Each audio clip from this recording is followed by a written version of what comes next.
Coughing up blood. I need to go to the hospital. Ever wondered what it would be like to be in a game with the cops? Let me tell you, it ain't as easy as it might sound. In fact, it's downright terrifying. This is the story of Jeff Pearson, a man who proved to be smarter than the detectives trying to bring him to justice. It all started with an armed robbery at a 7-Eleven and ended with a heroin addict outsmarting the police. You heard that right, a heroin addict. But don't be fooled by his addiction. This guy calculated each and everything one step ahead of the detectives at every turn. Want to get into the story? Tag along. Just like every other interrogation method, the next few hours of Jeff's life were recorded on police cams. You see, Jeff was not going to simply sit there and wait for his fate to be decided. He took matters into his own hands, and that made him a legend. It all began on September 25th, 2011, when Jeff uploaded the footage of his own interrogation to his YouTube channel. And this was the first sign that Jeff was no ordinary man. This shows that this guy had totally mastered the art of being interrogated. For almost an entire day, Jeff was held in police custody, but the footage from the 3 interrogation sessions held barely 15 minutes.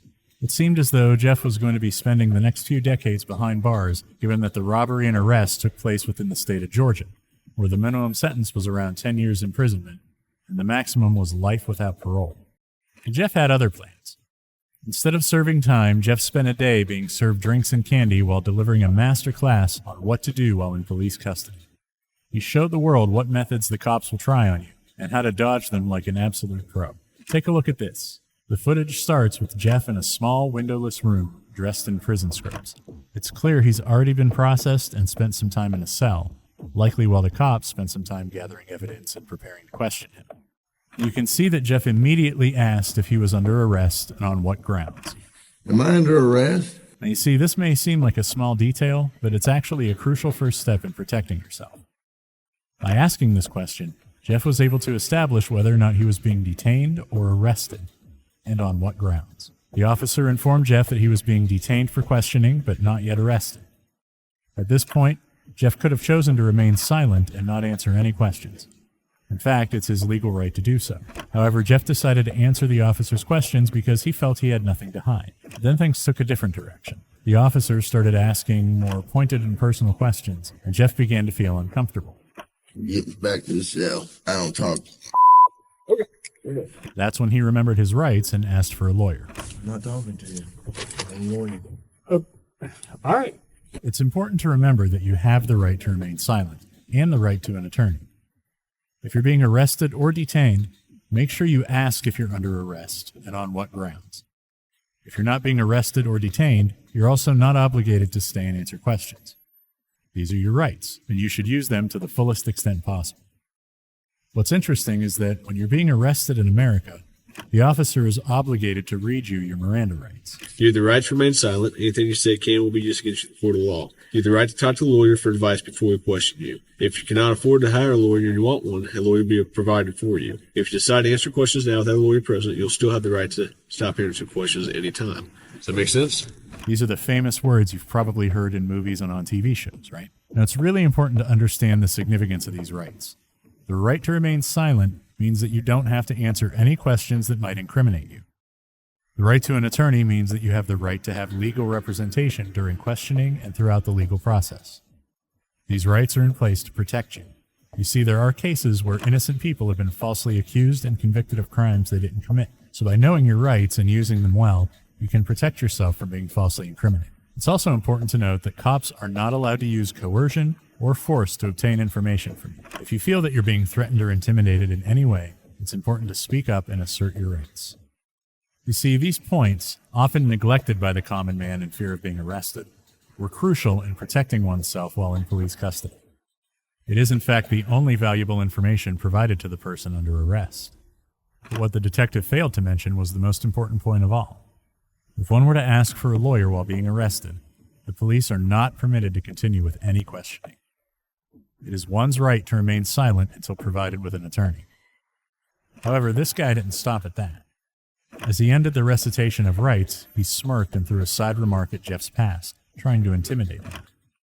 But Jeff seemed to remain calm, knowing that he had the power to protect himself from any further questioning. And he really didn't give a shit about his past. Now, it's obvious to Jeff that this was not going to be an easy ride for the detective. The tension in the air was growing, but Jeff remained stoic. It was obvious that they were trying to break him, to make him slip up and confess to something he hadn't done. But Jeff really had the upper hand. He knew they had nothing on him, not even a single shred of evidence. So he played it cool. And just like that, the cops were forced to retreat. 2 hours later, he was dragged back to the same room, ready for round 2 of the mind games. As Jeff was heading back into the interrogation room, his eyes darted around nervously. It was almost as if he was paranoid that someone was watching him. And maybe he was right to feel that way, because the truth was, he was already starting to feel the effects of withdrawal. That's why he had requested methadone earlier. The drug was his only hope of reducing the intense cravings he'd been experiencing since he had been taken into police custody. I need methadone. You need methadone? Yeah, methadone. I don't have any. Do you have medication for it, or a prescription for it? Or? What do you need methadone for? I'm a fucking junkie, and you guys just I can't get no methadone. I'm going to withdraw here. Now Jeff's tired of the small talk, and he wants to get back to the matter at hand. He makes it seem like he's been wrongly accused and wants to get out of there as soon as possible. Okay. I've been through the system, buddy. I know how I know it you works. have. I know you have. You're Jeff. not my friend. I'm not your friend. You're trying to get me. Or you're No, trying I'm not trying to get all you. you're trying to get is some stupid ass confession, and you're not going to get one. Jeff, I'm not going to get a confession out of you for nothing. Exactly, because I And didn't I'm do not trying nothing. to get a confession out of you. Okay, I'm going to tell you, I didn't commit no armed robbery, and y'all ain't got no evidence saying I did. Let me go. All you did is find me sitting in my buddy's house because my buddy's dog's going ape. I go outside. There are cops everywhere, and they spotlight me. They say, "Come here." I say, "What's up?" They search me. They ain't find Hang on. nothing. What's Let up? me read this. No. Yes. Because I'm not going to sign it. You don't have to sign it. So let me read it for you.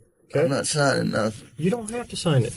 Now Jeff really pointed out that the cops were trying to coerce a confession out of him, which was astute. I guess he was likely referring to the Reed technique, which was a widely used interrogation method created in the 1960s. Anyways, he's really trying to get a lawyer before he's made to spit out anything. Now, refusing to answer questions, Jeff presses the cop to get him a lawyer. But as the footage rolled on, it became clear that his confidence grew. I know, but this is what I don't understand, Jeff. You were sitting there talking just like you were ready to sit here and tell me what happened last night, and then all of a sudden I read that to you, and you said, screw it, I ain't talking to you. I want a lawyer. Now, instead of playing mind games with the suspect, he resorts to outright threats. I don't understand that. What changed? Just in the Because I told you what, I already told you what happened. you didn't. How didn't I?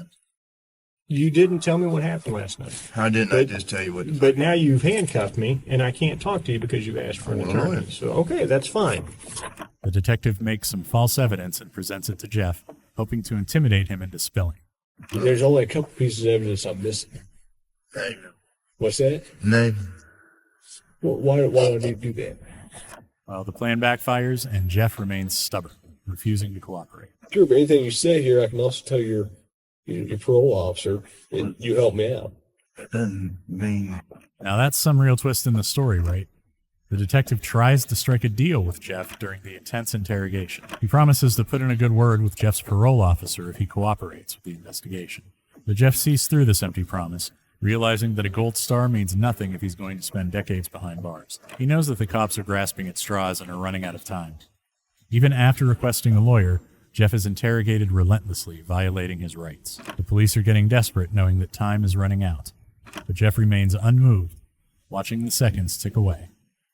They bring up the gun found with Jeff, trying to scare him with prison without drugs. But Jeff stays resolute, knowing that his time is almost up. I need to go to the hospital. Coughing up blood.